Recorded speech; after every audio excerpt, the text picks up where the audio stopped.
ilmu baru malam ini dan kita amalkan insya-Allah taala. Amin ya rabbal alamin. Dan adab itu sangat penting bagi setiap penuntut ilmu, sama ada dari orang yang muda atau yang sudah tua. Kalau kita semua penuntut ilmu, dalam kita jaga adab. Dan seperti mana kita dengar tadi, kerana usianya juga kita yang lain yang lebih muda dari dia tidak jaga adab. Tapi kita di zaman sekarang banyak yang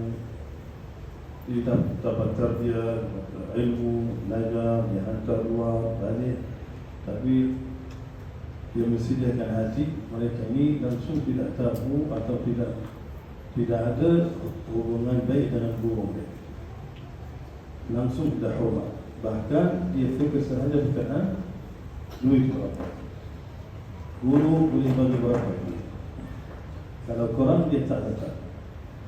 Dulu dia ajar anak murid, dia semata-mata khidmat kepada mereka, pergi belajar di sana, bila balik dia sudah ada niat kuat untuk balik terus membantu bab duit dan sebagainya. Itu cari, tidak ada kerja lain, ada macam-macam.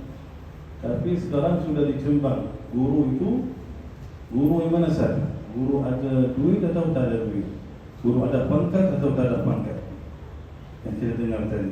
Guru itu ada, kalau ikut dia jadi ramai followers, pengikut, atau maksudnya hasil sudah dijadikan dunia sahaja. Hubungan dengan guru sudah ditimbang dengan apa?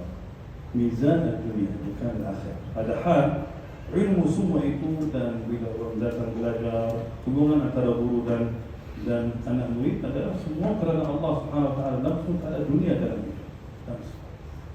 Hatta walaupun guru itu diberikan upah dan sebagainya, maka itu saja. Tapi asal hubungan itu kerana Allah Subhanahu Wa Taala. Maka ini satu